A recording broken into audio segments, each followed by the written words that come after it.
उपसर्ग और प्रत्यय। तो सबसे पहले पढ़ेंगे हम उपसर्ग के बारे में।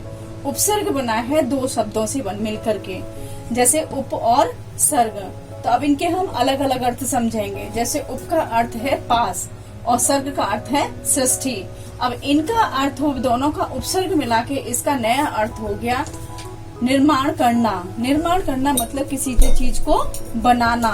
तो अब इसमें उपसर्ग की परिभाषा, वे शब्दांश जो किसी शब्द से पहले जुड़कर उसके अर्थ में विशेषता या परिवर्तन लाते हैं उसे उपसर्ग कहते हैं। अब इसमें वे शब्दांश मतलब शब्दों के टुकड़े, शब्द प्लस अंश, अंश का मतलब हो गया टुकड़े, जो किसी शब्द के पहले जुड़ते हैं तो उसको बोलते हैं हम, और विशेषता लाते हैं उसके शब्द के में बन करके नया परिवर्तन लाते हैं तो उसको बोलते हैं हम उपसर्ग। अब इसके उदाहरण हैं, जैसे अचल। तो अ क्या है? उपसर्ग है और चल मूल शब्द है। अ का मतलब होता है वैसे नहीं, तो अचल अ और चल शब्द से मिलकर के बना हुआ है। इसी तरह से है अधर्म, तो इसमें अ है उपसर्ग और धर्म है मूल शब्द। उपहार, उप इसमें उपसर्ग और हार मूल शब्द। निर्बल, निर उपसर्ग और बल मूल शब्द। अतिरिक्त, अति उपसर्ग और रिक्त मूल शब्द। इसी तरह से और भी बहुत सारे शब्द होते हैं जो कि इसके उदाहरणों के द्वारा हम समझ सकते हैं। अब उपसर्ग है, इसको कितने भागों में बांटा गया है अब हम ये पढ़ेंगे। उपसर्ग को 5 भागों में बांटा गया है। जैसे संस्कृत के उपसर्ग, हिंदी के उपसर्ग, अरबी और फारसी के उपसर्ग, संस्कृत के अव्यय, अंग्रेजी के उपसर्ग। अब इनमें हम एक एक के बारे में पूरा डिटेल से पढ़ेंगे। अभी हमने पढ़ा था कि जो उपसर्ग होते हैं उनके 5 भाग होते हैं। उनमें से पहला नंबर है संस्कृत के उपसर्ग। अब संस्कृत के उपसर्ग किस प्रकार से बनते हैं, जैसे उपसर्ग, अर्थ, उदाहरण, इनके द्वारा हम समझेंगे। तो जैसे पहला है अति। अति का मतलब होता है अधिक। अब इनसे बनने वाले जो शब्द हैं वो इस तरह से हैं, अतिरिक्त, अतिरेक, अतिशय। फिर है अनु। अनु का मतलब होता है पीछे। जैसे इनसे बनने वाले शब्द हैं अनुशासन, अनुभव, अनुकूल। इसी तरह से अप। अप का मतलब होता है बुरा। इनसे बनने वाले शब्द हैं उपसर्ग जो संस्कृत के, जैसे अपव्यय, अपमान, अपशब्द। इसके बाद 4 नंबर है जैसे अभि। अभि का मतलब होता है सामने और चारों ओर।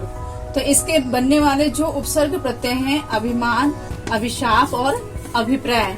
इसी तरह से निर। निर का मतलब होता है रहित, मतलब किसी में नहीं होना।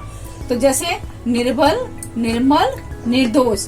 और भी बहुत सारे होते हैं जो कि मैं आपको पूरे इतने सारे तो मैं बता नहीं सकती हूँ, मैंने कुछ उदाहरणों के द्वारा आपको ये बताया है। इसी तरह से हिंदी के उपसर्ग। अब हिंदी के जो उपसर्ग हैं उनको इस रूप में समझेंगे, जैसे शब्द, अर्थ, उदाहरण। अब इसका शब्द है जैसे अन और अर्थ है इसका नहीं। तो इनसे बनने वाला उदाहरण है वो है अनपढ़, अनजान, अनमोल। इसी तरह से है स का मतलब होता है सहित या साथ में होना। तो इसका होगा उदाहरण सफल, सपूत, सरस। बिन। बिन का अर्थ होता है बिना या किसी के बिना होना या बिल्कुल अलग से होना। जैसे बिन कहा, बिन मांगा, बिन ब्याहा। निर। निर का मतलब होता है हीन। हीन मतलब जो नीचा होता है या बुरा होता है उसके लिए बोलते हैं। तो इसी तरह से निडर, निशांत, निपट। भर। भर का मतलब होता है पूरा। तो जो पूरी चीज होती है उसको बोलते हैं भर। तो इससे बनने वाले उदाहरण हैं जैसे भरपूर, भरपेट, भरमार। अब हम पढ़ेंगे 3रा नंबर अरबी फारसी के उपसर्ग। तो इसमें जैसे उपसर्ग, अर्थ, उदाहरण, उसी तरह से जैसे हमने हिंदी और संस्कृत के पढ़े थे। जैसे खुश। खुश का मतलब होता है अच्छा। तो खुशबू, खुशखबरी, खुशकिस्मत। ना का मतलब होता है नहीं। नाखुश, नासमझ, नापसंद। कम का मतलब होता है न्यून, कमअक्ल, कमजोर, कम खर्च। हम का मतलब होता है समान। तो जैसे हम सफर, हमराज, हम शक्ल। इसी तरह से है बे, बे का मतलब होता है रहित, बेशक, बेरहम, बेचारा। अब हम 4 नंबर के पढ़ेंगे संस्कृत के अव्यय। जैसे हिंदी के इसके पहले क्या थे, उपसर्ग थे, अब इसके अव्यय हैं। उपसर्ग, अर्थ, उदाहरण, उसी तरह से पढ़ेंगे हम, उसी तरह से समझेंगे। जैसे अध, इसमें विसर्ग लग गया तो ये क्या है, संस्कृत का है, तो इसका मतलब हो गया नीचे। तो जैसे अधोगति, अधोलिखित, अधोवस्त्र। इसी तरह से चिर, अब चिर हमें कैसे पता चल रहा है कि संस्कृत का है, क्योंकि इसके नीचे ये हलंत लगा हुआ है, तो इसका मतलब हो गया दीर्घकालीन। चिर का मतलब हो गया दीर्घकालीन। चिरकुमार, चिरपरिचित, चिरकालीन। इसी तरह पुनर, पुनर र के नीचे क्या लग गया है, हलंत लगा हुआ है नीचे, तो इस वजह से ये पुनर।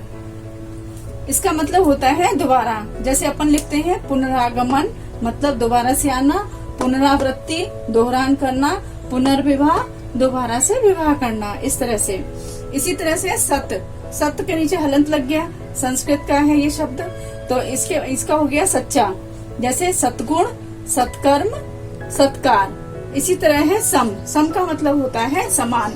अब देखो इनके इसमें विसर्ग लगा हुआ है, बाकी इनमें हलंत लगे हुए हैं, तो ये कैसे पता चल रहा है, इनसे हमें ये पता चल रहा है कि जिसके नीचे सामने विसर्ग है और नीचे हलंत है, तो ये संस्कृत के अव्यय हैं।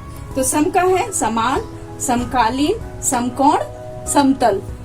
अब हम पढ़ेंगे अंग्रेजी के उपसर्ग। उपसर्ग, अर्थ, उदाहरण। जैसे चीफ, चीफ का अर्थ होता है मुख्य या प्रधान। अब इनके उदाहरण है चीफ मिनिस्टर या चीफ कमिश्नर। इसी तरह से है जनरल, जनरल मतलब प्रधान, general secretary, general manager. Deputy, deputy का मतलब होता है उप या सहायक, तो इनके उदाहरण है डिप्टी कमिश्नर और डिप्टी डायरेक्टर। इसी तरह से सब, सब का मतलब होता है अधीन, सब इंस्पेक्टर, सब जज। हेड, हेड का मतलब होता है प्रधान, तो इसके उदाहरण जैसे हेड मास्टर, हेड क्लर्क। अभी तक हमने सारे ये उपसर्ग पढ़े कि उपसर्ग कितने तरह के होते हैं और क्या होते हैं, उदाहरणों सहित हमने सारे पढ़ लिए। इसी तरह प्रत्यय होता है पीछे, तो इसका है वे शब्दांश जो किसी मूल शब्द के अंत में जुड़कर उसके अर्थ में विशेषता या परिवर्तन लाते हैं, वे शब्दांश प्रत्यय कहलाते हैं। उपसर्ग का मतलब आगे, प्रत्यय का मतलब पीछे। तो अब जैसे हम इसके उदाहरण पढ़ेंगे, जैसे पाठक, तो पाठक क्या है, एक शब्द है पूरा, ठीक है ना। अब इसके बाद में पाठ, इसका जब हम प्रत्यय करेंगे तो पाठ प्लस इक, तो पाठ क्या है, आगे है, मूल शब्द है, इसमें प्रत्यय जुड़ा है इक। इसी तरह से लेखक, तो इसका मूल शब्द है लेख और इसका प्रत्यय है इक। इसी तरह से हम और भी बहुत सारे बना सकते हैं। अब प्रत्यय है वो 2 भागों में बांटा गया है। प्रत्यय जैसे कृत प्रत्यय और तद्धित प्रत्यय। पहले हम पढ़ेंगे कृत प्रत्यय के बारे में। वे प्रत्यय शब्द जो क्रिया धातु के बाद लगते हैं, क्रिया मतलब काम, ये देखो क्रिया धातु किसमें होती है, संस्कृत में, तो इसका कृत का मतलब होता है करना और क्रिया का मतलब भी करना। तो वे प्रत्यय शब्द जो क्रिया धातु के बाद में लगते हैं वे प्रत्यय शब्द कहलाते हैं। अब इनको हम उदाहरणों के द्वारा समझेंगे।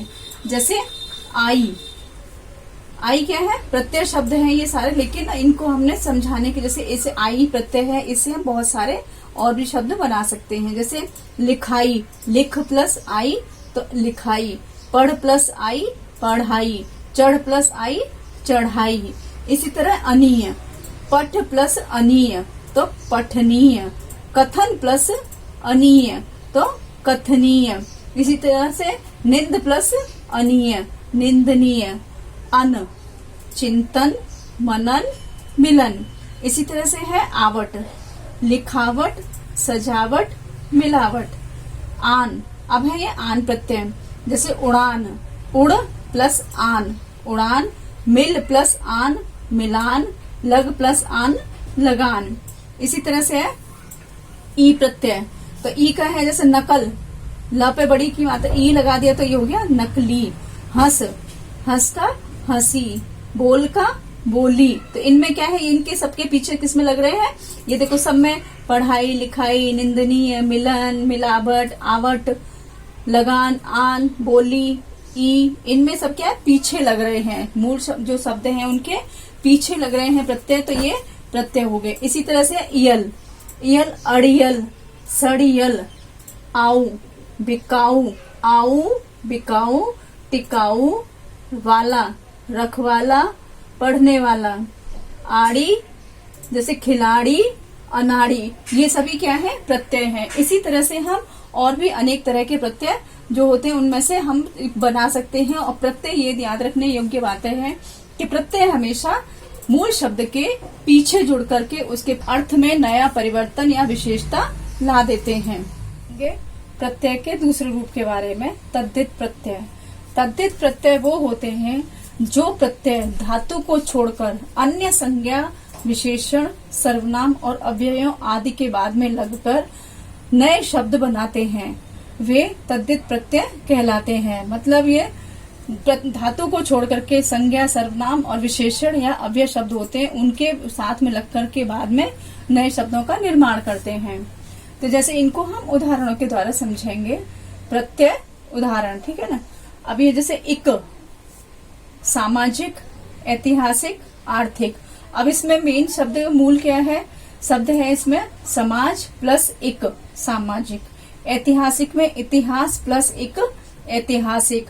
आर्थिक में अर्थ प्लस इक, आर्थिक। इसी तरह है इक, ये इका, गायिका, नायिका, बालिका। तो गायक प्लस इका, गायिका, नायक प्लस इका, नायिका, बालक प्लस इका, बालिका। इसी तरह से है ई। अब इसमें लगा जैसे खेती, खेत पे ई प्रत्यय लग गया तो ई, खेती। बंगाल का बंगाली, गरम का गर्मी। तो ये क्या है, इसमें प्रत्यय लगे हुए हैं। इत, सम्मानित, हर्षित, अंकित। जैसे हम देखो बोल रहे हैं उससे पता चल रहा है, हमारे जो पीछे बोलने के जो पीछे वाली आवाज आ रही है उस तरह से पता चल रहा है कि इसमें कौन सा प्रत्यय लगा हुआ है। इया, रसोईया, बढ़िया, बुढ़िया। ईला, सजीला, रंगीला, रसीला। ईय, राष्ट्रीय, भारतीय, राजकीय। जैसे ईय में राष्ट्र प्लस ईय, राष्ट्रीय, भारत प्लस ईय, भारतीय, राज प्लस कीय, राजकीय। एरा, चचेरा, ममेरा, लुटेरा। आई प्रत्यय है अच्छाई, मिठाई, चतुराई। अब इसी तरह से है आहट प्रत्यय है, तो आहट का हो जाए जैसे गर्माहट, घबराहट। इसके और भी बहुत सारे होते हैं। जैसे उत्तम का है उच्चतम, श्रेष्ठतम। ता प्रत्यय, मित्रता, लघुता, सुंदरता। अब देखो इसमें क्या लग रहा है, सब इसमें पीछे लग रहे हैं। जो मूल शब्द है मित्र प्लस ता, मित्रता। उच्चतम, उत्तम पीछे लग रहा है, ये सब क्या है, पीछे लग रहे हैं, तो ये प्रत्यय हैं। इसी तरह से त्व, देव प्लस त्व, देवत्व। अपना, अपना प्लस त्व, अपनत्व। पन, अपनापन, भोलापन। लो, दयालु, शंकालु। वना, सुहावना, डरावना। हाँ, इसी तरह से है वान। वान क्या है, प्रत्यय है। जैसे गुणवान, दयावान। तो इसमें गुण मूल शब्द है, वान इसमें प्रत्यय है। दयावान, दया इसमें मूल शब्द है और वान प्रत्यय है। इसी तरह से वाला, वाला शब्द है प्रत्यय। सब्जी वाला, गाड़ी वाला। तो इनमें जो पीछे वाले शब्द हैं जैसे वाला, वाला, गाड़ी, ये मूल शब्द हैं। और इसके बाद में सब्जी, गाड़ी, ये क्या है, मूल शब्द हैं। तो ये सारे प्रत्यय कहलाते हैं। पीछे लगने वाले जो शब्द होते हैं उनको प्रत्यय कहते हैं। अब हम पढ़ेंगे कि उपसर्ग और प्रत्यय को एक शब्द में दोनों को प्रयोग करना, कि किस तरह से मूल शब्द एक है उसमें हम उपसर्ग भी प्रयोग कर सकते हैं और प्रत्यय भी प्रयोग कर सकते हैं। तो इसको कुछ उदाहरण है, जैसे उपसर्ग, पहले उपसर्ग, मूल शब्द, प्रत्यय, उदाहरण। जैसे स्व क्या है, उपसर्ग। उपसर्ग मतलब जो आगे लगता है। तंत्र मूल शब्द है और ता जो पीछे लगता है। तो जैसे इसका उदाहरण है स्व उपसर्ग हो गया, तंत्र मूल शब्द हो गया और ता प्रत्यय हो गया। तो ये पूरा शब्द हो गया स्वतंत्रता। उपसर्ग है जैसे स, मूल शब्द है फल और इसमें प्रत्यय है ता। तो इससे बनने वाला शब्द है जैसे स आगे लगा उपसर्ग हो गया, फल इसका मूल शब्द हो गया और ता प्रत्यय लगा पीछे, ती हो गया जैसे सफलता। इसके बाद में है पर मूल शब्द उपसर्ग है और तंत्र मूल शब्द है, ता प्रत्यय है। तो इसमें मूल शब्द, इस पूरे परतंत्रता शब्द में पर उपसर्ग आगे लग रहा है, तंत्र मूल शब्द है और ता प्रत्यय पीछे लग रहा है। तो ये क्या हो गया, परतंत्रता मतलब गुलामी। परे उपसर्ग है, श्रम मूल शब्द है, ई प्रत्यय है। तो जैसे परे श्रम और ई की मात्रा लग गई तो परिश्रमी। इसी तरह से है सु उपसर्ग, गंध मूल शब्द, इत प्रत्यय। तो ये हो गया सुगंधित। इत, ई की मात्रा की आवाज आ रही है, इत की आवाज, तो ये प्रत्यय और उपसर्ग दोनों का प्रयोग हो रहा है। अप उपसर्ग है, मान मूल शब्द है, इत प्रत्यय है। तो इसका हो जाएगा अप मान इत। तो इत क्या है, इसमें प्रत्यय है, तो अपमानित। अभे उपसर्ग, मान मूल शब्द, ई प्रत्यय, अभे मान ई। तो ये हो गया अभे उपसर्ग, मान मूल शब्द हो गया और ई प्रत्यय हो गया, तो अभिमानी। इसी तरह से है बे उपसर्ग है, इज्जत मूल शब्द है, ई प्रत्यय है। तो बे लगा हुआ है, बे उपसर्ग लगा हुआ है, इज्जत मूल शब्द है और ई की मात्रा त पे लग गई, तो ये हो गया बेइज्जती, ई प्रत्यय है। तो इसी तरह से ने उपसर्ग है, डर मूल शब्द है, ता प्रत्यय है। तो इसमें ने उपसर्ग लगा हुआ है, आगे लगा हुआ है, डर मूल शब्द है और ता प्रत्यय पीछे लगा हुआ है। तो इसमें देखो ने डरता। तो इन सारे शब्दों में क्या है कि उपसर्ग और प्रत्यय दोनों का ही प्रयोग हो रहा है। तो उन जिनमें दोनों शब्दों का प्रयोग हो रहा है उनको हम उपसर्ग से बनने वाले दोनों शब्दों के प्रयोग के बारे में बताया जाता है या उनसे नए नए शब्द बनाए जा सकते हैं। हमारे इस चैनल को लाइक, सब्सक्राइब और शेयर जरूर करें।